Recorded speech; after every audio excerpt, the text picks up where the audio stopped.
Good morning. Welcome to another children's book reading by me, a presidential candidate. My name is Susan Buchser-Lochocki, and I am running for President of the United States. The book I'm reading is Who Was Susan B. Anthony? She was also someone fighting for voting rights and to have our votes counted. One of my inspirations from the past, and a legend in her own time. So I think I read The Quaker Girl last time, so this is part 3, The Smartest Woman in Canajoharie. So now it's chapter 2, The Smartest Woman in Canajoharie. Susan became an assistant teacher at Eunice Kenyon's Quaker boarding school in New Rochelle, New York. Teaching was one of the only jobs open to women at that time. Susan was happy to find work. She was not sure she liked the idea of marriage. After her sister Gulma's engagement to Aaron McLean, the son of the local judge, Susan never heard from her. There were no more letters. It was as if her sister had disappeared. Susan wrote to Aaron with her fears.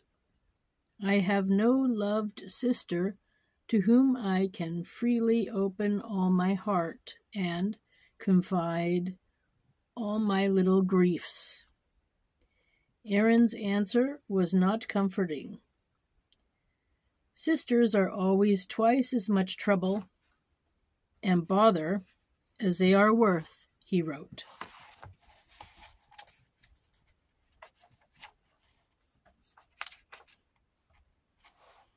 So, here, this is where she worked.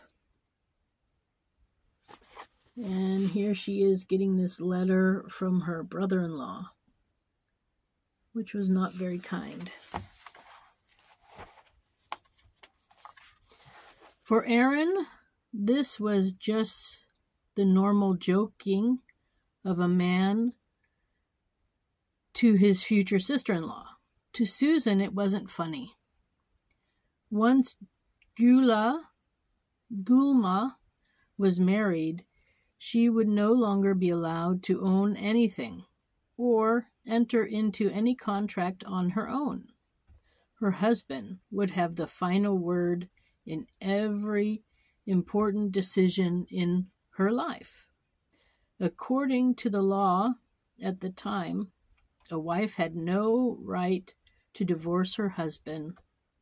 Susan couldn't see how this was so different than being a slave. Most women could not imagine any life other than being a wife and mother. When Susan's sister Hannah got married, Susan returned home to help with the wedding. Afterwards, she took a new teaching job in Canajoharie, New York. Susan lived with her uncle Joshua and later her cousin Margaret. Susan and Margaret became great friends. Susan's father was now doing better, so she no longer had to send money home. She bought a white silk hat and a gray fox muff to keep her hands warm. She even went to her first dance. She was leaving some of her Quaker ideas behind.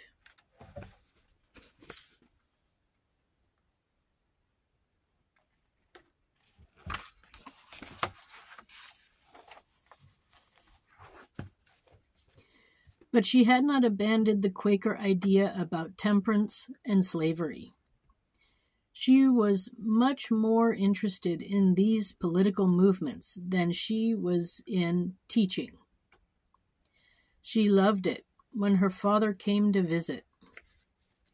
The two of them argued about abolition with the good old folks. That's what Susan called her relatives who still supported slavery. The good old folks call us crazy fanatics now.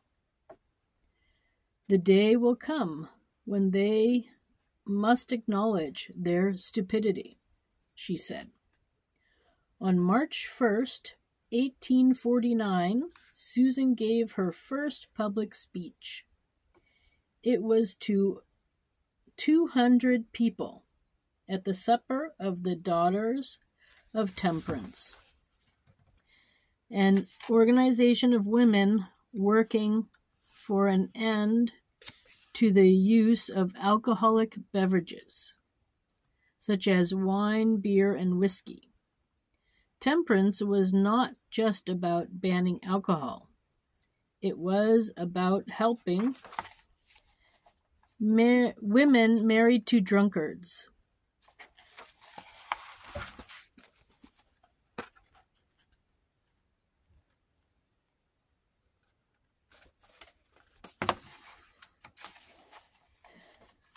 Married to drunkards. If a man spent the family money on alcohol and became violent, there was nothing a woman could do. Men were considered the head of the household. As such, they had all the power, even if their children were in danger. In her first speech, Susan made a special appeal to women who are to urge on this vast work of reform.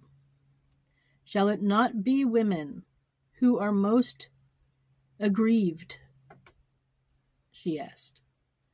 The next day it was said that Miss Anthony is the smartest woman who has ever been in Canajoharie.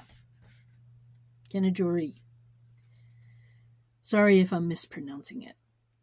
Susan's happiness over her speech was followed by great sorrow when her cousin Margaret suddenly died after having a baby. After Margaret's death, Susan returned home to her family's new house in Rochester, New York. It was often filled with her father's friends, political reformers, including Frederick Douglass, an ex-slave and great abolitionist.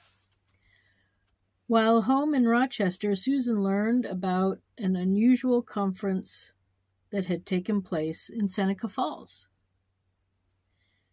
New York, in July 1848.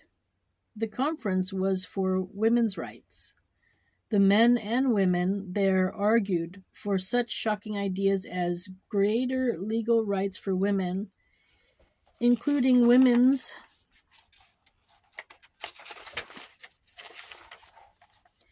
suffrage, which meant the right to vote.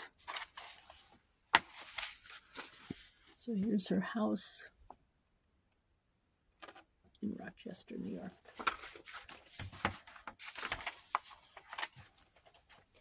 Women even got up to speak at the conference in front of men.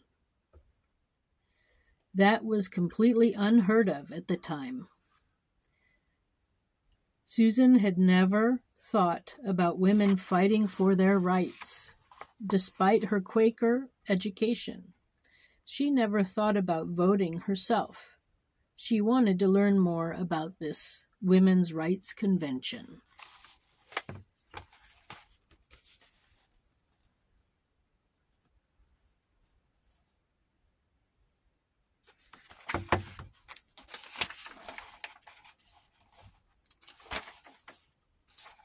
And that's the end of the chapter, But they have a section about Frederick Douglass, so I'm going to read that now too.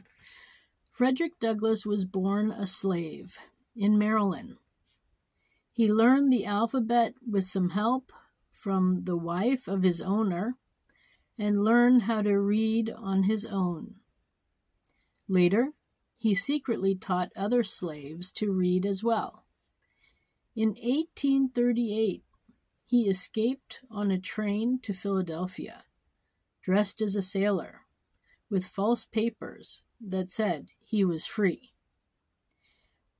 At an anti-slavery lecture, he was asked to stand and speak. He was so good at it that the people encouraged him to become a leader in the abolitionist movement. He published his autobiography in 1845. It became a bestseller, even though some doubted that a black man could write so well. It's still read today as one of the best accounts of what slavery was really like. Douglass was the only African American to attend the first women's rights convention in Seneca Falls in 1848.